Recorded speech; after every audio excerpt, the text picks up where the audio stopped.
देवी अरुंधति, ये ब्रह्मचारी हमारे शिष्य हैं। इन पर अपने मोह का जाल ना डालिए। मैं मोह का जाल कहाँ डाल रही हूँ स्वामी? मैं तो एक माँ का कर्तव्य निभा रही हूँ। हम तो अपने शिष्यों के भविष्य के लिए ऐसा सोचते हैं, जिन्हें वीर पुरुष बनकर दूसरों की रक्षा करनी है, इस धरती का पालन करना है। उनका जीवन अभी से एक कठोर तपस्या की तरह होना चाहिए। इन्हें कर्मठ बनाना चाहते हैं हम। कर्मठ बनाइए, परंतु पत्थर मत बनाइए। भावना की कोमलता भी रहने दीजिए इनमें। प्रकृति में बहुत से शरीर हैं, जानवरों के, पक्षियों के, जलचरों के, परंतु संसार में सबसे दुर्लभ, सबसे उत्तम शरीर मनुष्य शरीर है, जहां जन्म लेकर हम दूसरे जीवों के साथ मिलने बिछड़ने, दोस्ती दुश्मनी का खेल खेलते हैं। फिर एक दिन वहां का शरीर भी छोड़कर हम समय की लहरों पर फिर से अकेले ही आगे चल देते हैं। शास्त्रों के अनुसार मनुष्य को जीवन में 3 ऋण चुकाने होते हैं: देव ऋण, पितृ ऋण और आचार्य ऋण। देव ऋण भक्ति और पूजा से चुकाया जाता है। सब प्राणियों में भगवान का रूप देखोगे तो सारे प्राणी तुम्हारे लिए पूजनीय हो जाएंगे। यही भगवान की सच्ची पूजा है। जाने अनजाने यदि हमसे कोई भूल चूक हुई हो तो हमें क्षमा करना। तुम तो कोई भूल कर ही नहीं सकते राम। ऐसी मोहनी डालकर जा रहे हो कि तुम्हें भूलना मुश्किल हो जाएगा।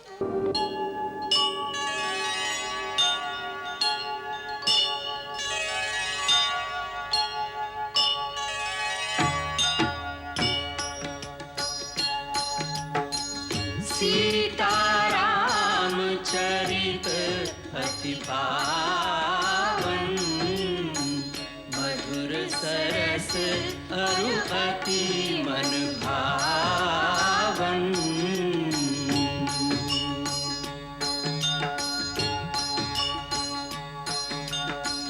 पुनि पुनि कितने हो सुने सुनाए, ये की प्यास बुझत न बुझाए।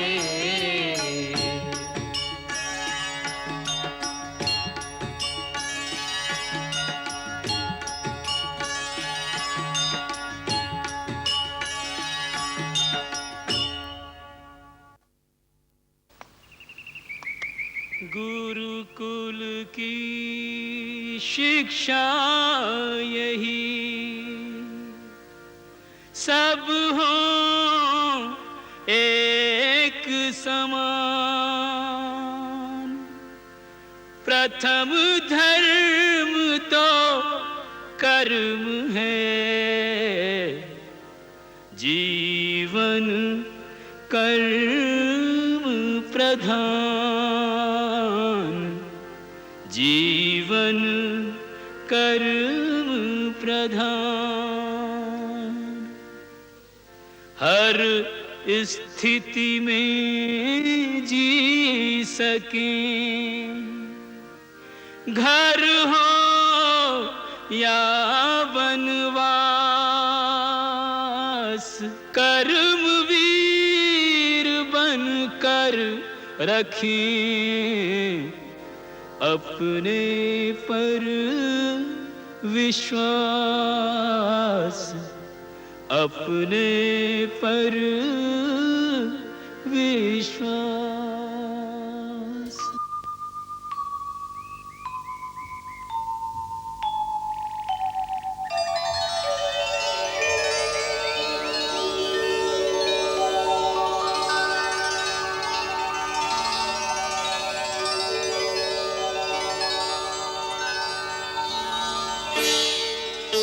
रहने दो, यहाँ झाड़ू मैं स्वयं दे दूंगी। श्वेता, झाड़ू ले लो इन सबसे। नहीं, हमको तो ये झाड़ू देना है। ये गुरुदेव की आज्ञा है गुरु माता। गुरुदेव की आज्ञा है तो गुरुदेव के आश्रम में जाकर झाड़ू देना। ये माता का आश्रम, ये काम की नहीं विश्राम की जगह है। अच्छा, तुम सब लोग थक गए होगे। ये तो बताओ, तुम लोगों को अपनी अयोध्या याद आती है? हाँ, बहुत याद आती है। रात को नींद ही नहीं आती। तो तुम्हें नींद नहीं आती? तो अच्छा ऐसा करो, रात को तुम मेरे पास सोया करो। नहीं, मैं आपके पास नहीं सोया करूंगा। आप मुझे लोरी नहीं सुनाएंगे। तो वहाँ ब्रह्मचारियों के बीच में कौन लोरी सुनाता होगा? राम भैया बहुत अच्छी लोरी सुनाते हैं, बिल्कुल माँ की तरह। राम भैया लोरी सुनाओ ना। ठहरो, पहले भरत भैया के हाथ में पट्टी बांधो, फिर लोरी सुनाऊंगा। अब मैं ठीक हो गया, मेरी चिंता मत करो। भरत भैया तो ठीक हो गया, लोरी सुनाओ ना, मुझे मेरी माँ याद आ रही है। अच्छा, मैं लोरी सुनाता हूँ।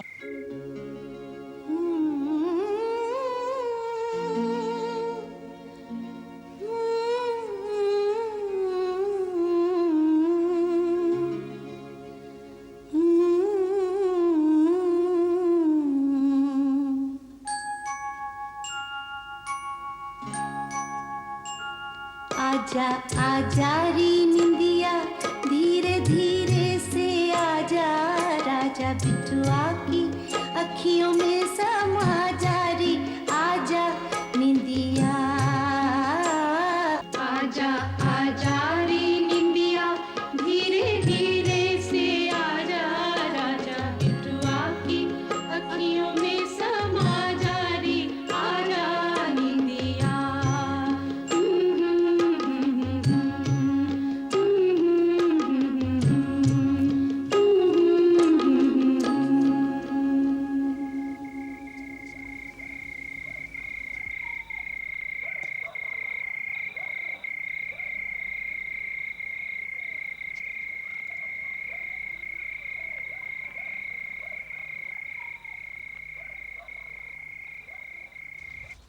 देवी अरुंधति, ये ब्रह्मचारी हमारे शिष्य हैं, इन पर अपने मोह का जाल ना डालिए। मैं मोह का जाल कहाँ डाल रही हूँ स्वामी? मैं तो एक माँ का कर्तव्य निभा रही हूँ। अपनी माताओं से दूर जब ये छोटे छोटे बच्चे दिन भर की मेहनत से थक कर घर आते होंगे तो इन्हें अपनी माँ की याद आती होगी। इन्हें थोड़ा सा माँ का स्नेह देने में आपकी शिक्षा में कोई बाधा तो नहीं पड़ जाएगी? हम तो अपने शिष्यों के भविष्य के लिए ऐसा सोचते हैं, जिन्हें वीर पुरुष बनकर दूसरों की रक्षा करनी है, इस धरती का पालन करना है। उनका जीवन अभी से एक कठोर तपस्या की तरह होना चाहिए। इन्हें कर्मठ बनाना चाहते हैं हम। कर्मठ बनाइए, परंतु पत्थर मत बनाइए। भावना की कोमलता भी रहने दीजिए इनमें। आपने सुंदर बात कही। आप भी इनकी गुरुमाता हैं, इसलिए ये काम आज से हम आपको सौंपते हैं। हम इन्हें कर्तव्य की कठोरता सिखाएंगे, आप भावना की कोमलता सिखाइए। धन्यवाद। मैं इन्हें सामवेद का पाठ शुरू कराऊंगी, जिससे इनका जीवन नीरस ना रह जाए। उसमें संगीत के स्वर गूंज उठें, तभी तो ये पूर्ण पुरुष बनेंगे।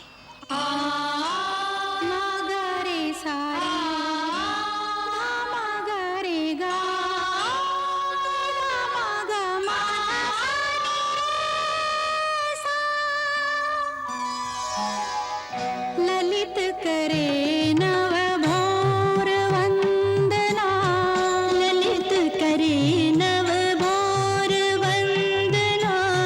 सूर्य बिखेरे रंग सुनहरा,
करे नव भोर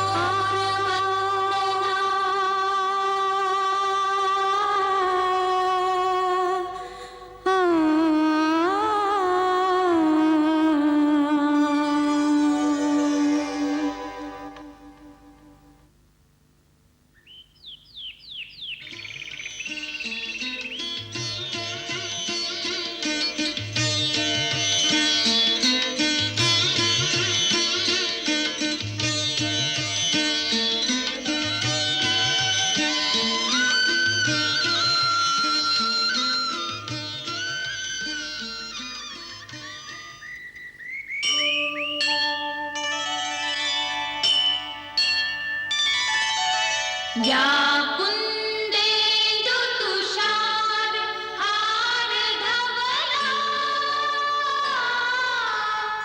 या शुभ्रवस्त्रावृता या वीणा वरदण्ड मण्डितकरा या श्वेतपद्मासना ब्रह्माच्युत शंकर प्रभृतिभिर्देवैः सदा वन्दिता सा मां पातु सरस्वती भगवती निःशेषजाड्यापहा निःशेषजाड्यापहा।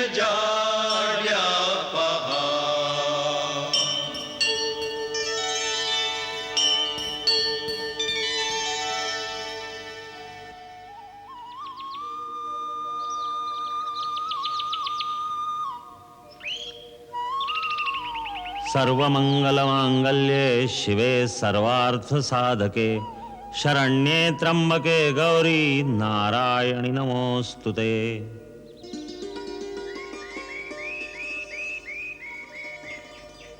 प्रकृति में बहुत से शरीर हैं, जानवरों के, पक्षियों के, जलचरों के, परंतु संसार में सबसे दुर्लभ, सबसे उत्तम शरीर मनुष्य शरीर है, क्योंकि इसके अंदर वो आध्यात्मिक शक्तियां हैं जो किसी दूसरे शरीर में नहीं। आध्यात्मिक और मानसिक शक्ति का यह भंडार हर मनुष्य शरीर में होता है, भले ही वो शरीर ऊंची जाति का हो या नीच जात का हो, किसी रंग या किसी नस्ल का हो, प्रकृति उसमें भेदभाव नहीं करती। इसीलिए हर मानव शरीर को मुक्ति का द्वार कहा जाता है। शरीर के मुख्य केंद्रों में निरंतर इस शक्ति का स्पंदन होता रहता है। जब तक उसे जगाकर अपने काबू में न किया जाए उसका कोई फायदा नहीं, वो बेकार चीज है। वैसे ही जैसे किसी कंजूस के घर भंडार तो भरे हों और वो भूखा बैठा रहे। हर मानव शरीर में इस शक्ति के 7 केंद्र होते हैं जो योगाभ्यास द्वारा जागृत किए जा सकते हैं। मैं तुम्हें अपने शरीर में ये 7 चक्र दिखाता हूं।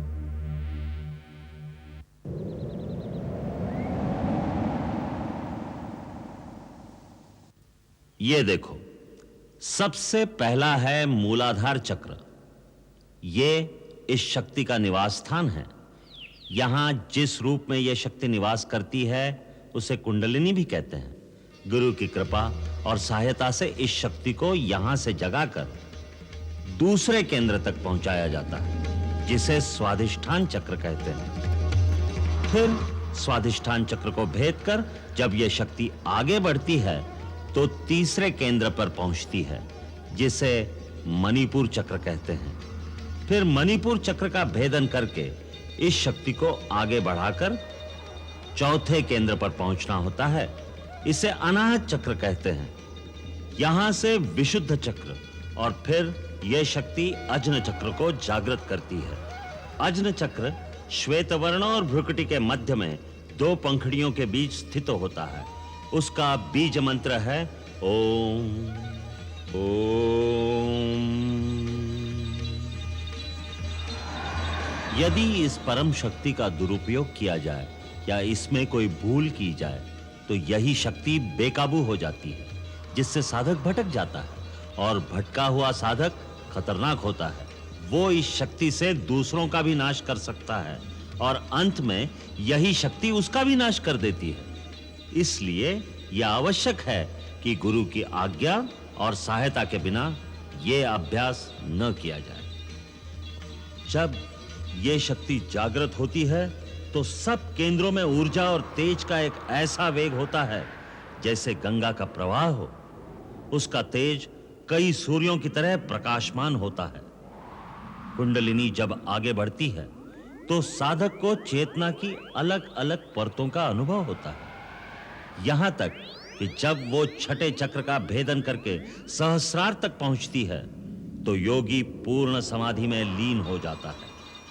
जहां रोशनी ही रोशनी है, प्रकाश ही प्रकाश है, वहां पहुंचकर एक अलौकिक आनंद की अनुभूति होती है, जहां मानव की चेतना आदि और अंत की सीमाओं को पार कर जाती है। वो परम चेतना की परिसीमा है, जहां तीनों काल और समस्त लोक उसके सामने प्रकाशित हो जाते हैं।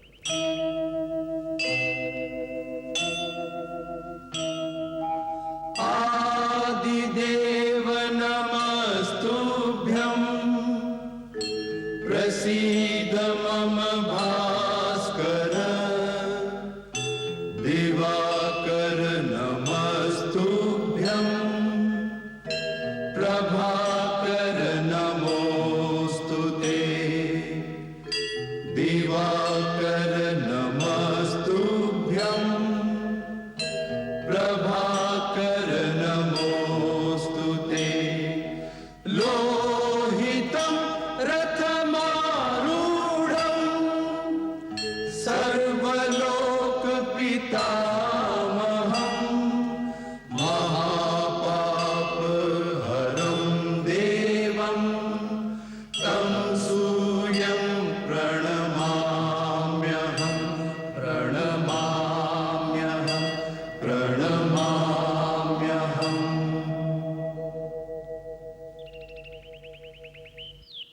सूर्य वंदना वैज्ञानिक भी है, आध्यात्मिक भी। सूर्योदय के समय सूर्य की ओर मुंह करके वंदना करने से शरीर स्वस्थ होता है, मन में प्रकाश आता है और जीव के अंदर ऊर्जा बढ़ती है। यही समय योग साधना के लिए भी उत्तम होता है। योग क्या है? योग चित्तवृत्ति निरोधा, मन की सारी वृत्तियों को रोककर एक ही केंद्र पर मन का ध्यान लगाने को योग कहते हैं। योग से मन काबू में आ जाए तो सारी सिद्धियां मिल जाती हैं, क्योंकि मन ही इस संसार में सबसे शक्तिशाली है। वही मनुष्यों के बंधन और मोक्ष का कारण होता है, वही पाप और पुण्य का करता है। पुण्य क्या है, पाप क्या है गुरुदेव? किसी जीव का दुख दूर करना, उसे सुख पहुंचाना, उससे प्रेम करना, यही पुण्य है, यही धर्म है। और किसी को पीड़ा देना, किसी का मन दुखाना, यही अधर्म है, यही पाप है। प्रेम ही पुण्य है, घृणा ही पाप है। इन्हीं पाप पुण्यों में घिरा हुआ जीव एक योनि से दूसरी योनि में जन्म लेता, मरता और फिर जन्म लेता रहता है। ये जन्म लेना क्या होता है गुरुदेव? मरण? गुरुदेव, ये मरण क्या होता है? प्राणी जब किसी शरीर में आता है तो उसे जन्म कहते हैं, और उस शरीर को छोड़कर किसी और स्थान पर चला जाता है तो उसे मरण कहते हैं। असल में केवल शरीर मरते हैं, आत्मा नहीं मरती। हमारे अंदर जो जीवित है वो जीवात्मा है। हम सब जीवात्मा ज्योति कणों की तरह समय की अनंत लहरों पर बहते चले जा रहे हैं, बहते चले जा रहे हैं। असल में हर जीवात्मा इस अनंत पथ पर अकेली ही सफर करती है।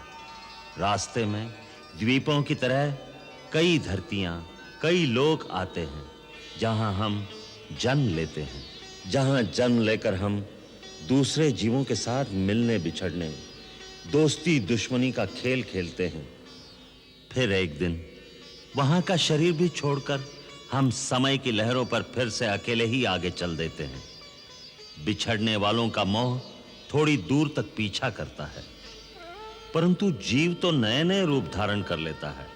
नया जन्म होने तक वो कई नए-नए लोकों के बीच नए-नए रूपों में अकेला ही भटकता रहता है, भटकता रहता है, भटकता रहता है।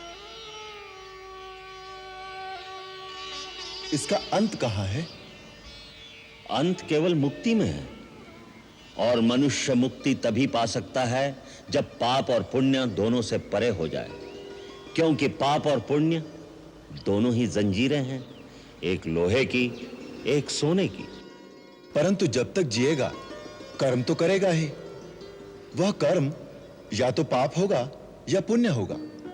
फिर प्राणी कैसे छूटेगा माया के इस बंधन से? तुमने ठीक कहा राम, कर्म तो करना ही पड़ता है, परंतु जब कर्म निष्काम कर्म हो जाता है, फल की इच्छा से रहित हो जाता है, तो जीव कर्म फल से मुक्त हो जाता है। इसके दो ही सरल तरीके हैं, एक भक्ति और दूसरा साक्षी भाव का अभ्यास करना, अर्थात कर्ता का अहंकार छोड़ना, कर्ता होते हुए भी दृष्टा हो जाना। कर्ता होते हुए दृष्टा कैसे हो सकता है गुरुदेव? मेरे पास आओ, मैं बताता हूं।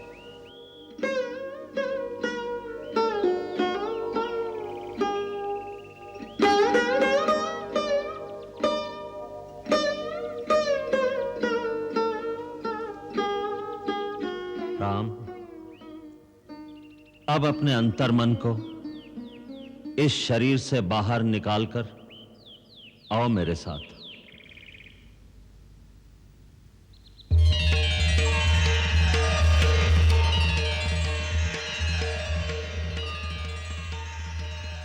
अब यहां से देखो, अहंकार और माया का संसार। एक गुरु है वशिष्ठ, जो अपने आप को बहुत बड़ा ज्ञानी समझता है और अपने शिष्यों पर अपनी विद्वत्ता का सिक्का जमाने की कोशिश कर रहा है। परंतु वो तो बहुत अच्छा काम कर रहे हैं। विद्यादान तो पुण्य है। पुण्य है, परंतु पुण्य में भी एक डर है। यह अहंकार पैदा कर सकता है, जिससे बचना चाहिए। उधर देखो, उन बच्चों को।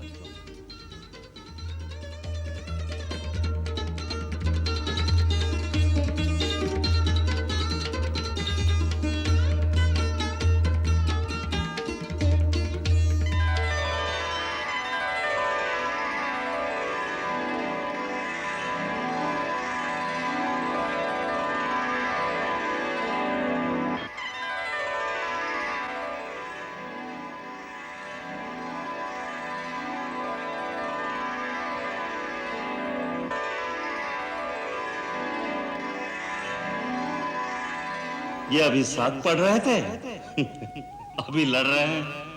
इन्हें इनका अहंकार लड़ा रहा है, क्योंकि हर बच्चा अपने आप को दूसरे बच्चे से अधिक बुद्धिमान समझता है। यही हाल बड़े लोगों का है। जब मनुष्य इसी तरह से साक्षी भाव से अपने कर्मों को देखता है, तो उसमें अहंकार की भावना पैदा नहीं होती, विनम्रता आती है। इसीलिए कहा है, विद्या ददाति विनयम। सच्ची विद्या विनय प्रदान करती है। उसी विनय से जीव भक्ति पाता है, और जो भक्ति पा लेता है, उसे और कुछ पाना बाकी नहीं रह जाता। वो जहां बैठता है वही तीर्थ स्थान बन जाता है। जो कहता है वही शास्त्र हो जाता है। राम, आज इतना ही। आज महाशिवरात्रि, भगवान की पूजा करनी है। ओम नमः शिवाय। ओम नमः शिवाय। ओम नमः शिवाय। नमः शिवाय। नमः शिवाय।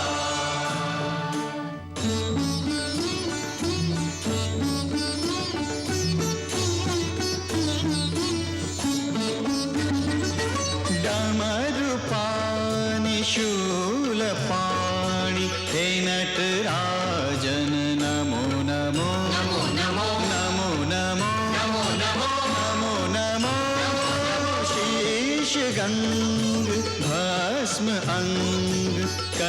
जगते धारन नमो नमो नमो नमो नमो नमो नमो नमो नमो अरूपाणि शूलपाणि हे नटराजन नमो नमो।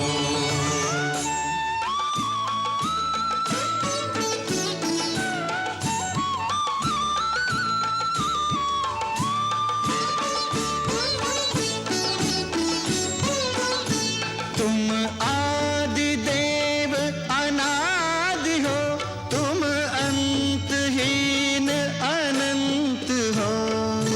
ओम नमः शिवाय। श्रीमंत हो भगवंत हो, हे नाथ गिरिजाकंत हो। ओम नमः शिवाय नमः शिवाय। शशिललाट तन विराट हे त्रिलोचन नमो नमो नमो नमो नमो नमो नमो नमो नमो नमो रूपाणि शूलपाणि हे नटराजन नमो नमो।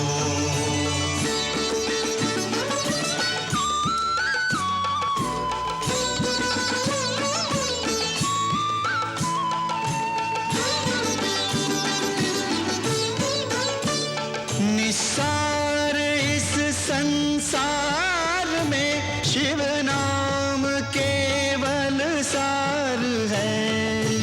ओम नमः शिवाय। शिव शक्ति है, शिव भक्ति है, शिव मुक्ति का आधार है। ओम नमः शिवाय नमः शिवाय।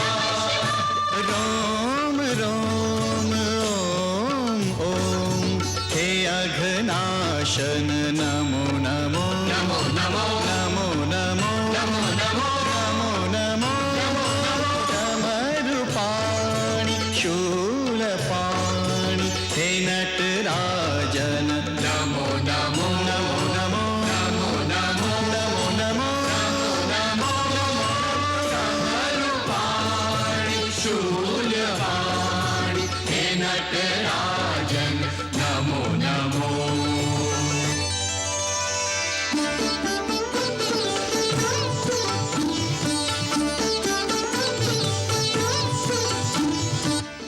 प्रभु कैसी सुंदर वीणा बजा रहे हैं, नृत्य को जी चाहता है। तो कौन रोकता है? प्रभु वीणा बजाएं और उनके भक्त नाचें और हम आनंद लें।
शंकराय च मयस्कराय च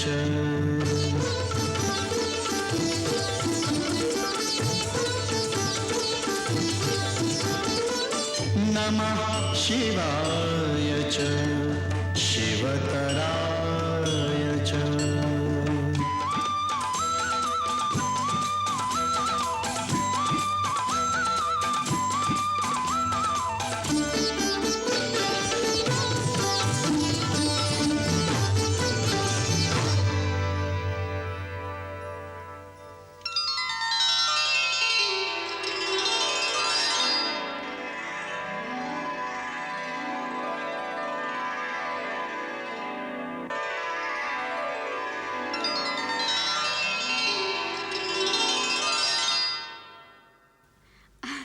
आ गए नाथ?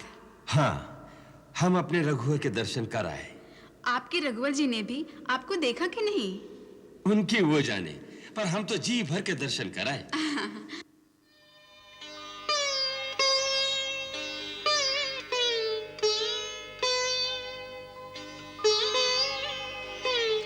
प्रणाम महारानी। ये सब क्या है हरिसुमंत? चारों कुमारों के नए वस्त्र। गुरु आश्रम से संदेशा आया है कि चारों कुमारों की शिक्षा दीक्षा पूर्ण हो चुकी है।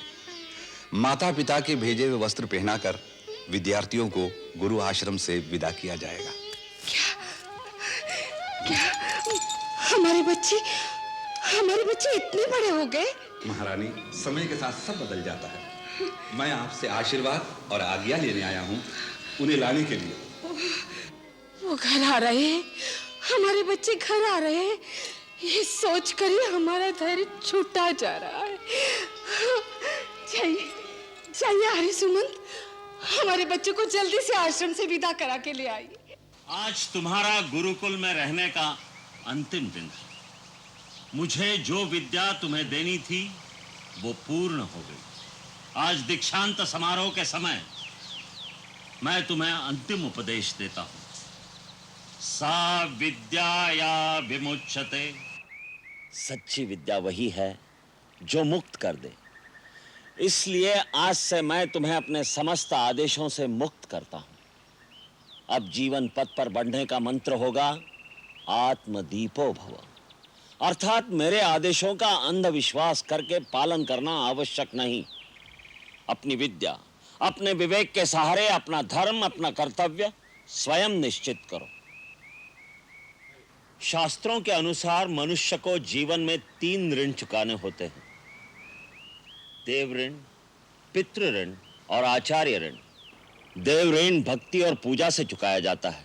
सब प्राणियों में भगवान का रूप देखोगे तो सारे प्राणी तुम्हारे लिए पूजनीय हो जाएंगे। यही भगवान की सच्ची पूजा है। इससे देव ऋण चुकाया जाता है। अपना सुख त्याग कर माता पिता की सेवा में समर्पित होने से ही पितृऋण चुकाया जाता है। अब रही मेरी गुरुदक्षिणा। तुम अपने आचरण से और कर्म से इस संसार में सुख, सुंदरता और प्रसन्नता फैलाओ। मानव धर्म के आदर्श स्थापित करो। दिलों से बैर निकालकर उनमें प्यार के बीज बो दो। यही वचन तुमसे लेकर मैं तुम्हें आचार्य ऋण से मुक्त करता हूं। मेरा आशीर्वाद सदा तुम्हारे साथ है।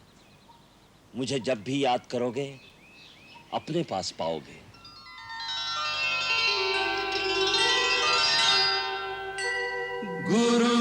गुरुर्ब्रह्मा गुरुर्विष्णु गुरुर्देवो महेश्वरा गुरुर्साक्षात् परब्रह्म तस्मै श्री गुरुवे नमः। तस्मै श्री गुरुवे नमः।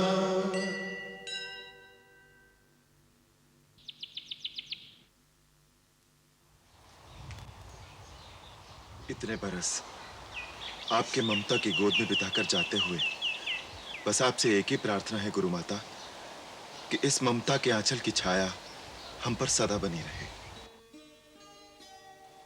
जाने अनजाने यदि हमसे कोई भूल चूक हुई हो तो हमें क्षमा करना। तुम तो कोई भूल कर ही नहीं सकते राम। ऐसी मोहिनी डालकर जा रहे हो कि तुम्हें भूलना मुश्किल हो जाएगा। महादेवी को प्रणाम।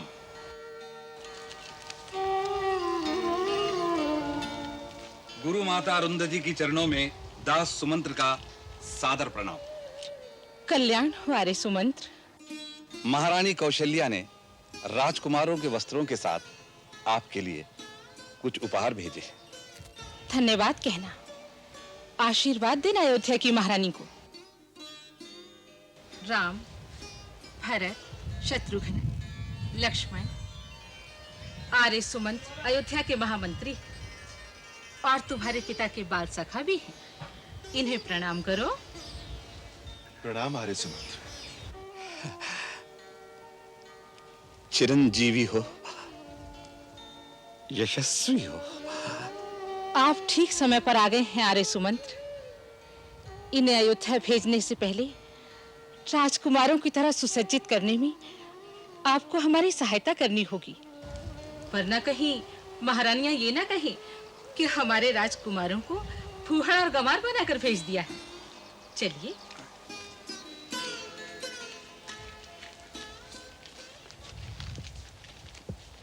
मंगल भवन अमंगल हारी, प्रभु सुदशरथ अजिर बिहारी।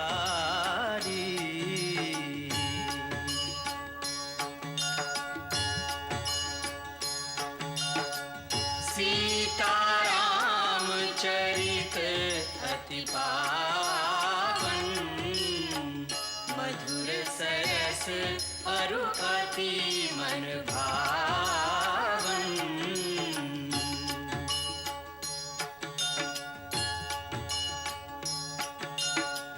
पुनि पुनि कितने हो सुने सुनाए,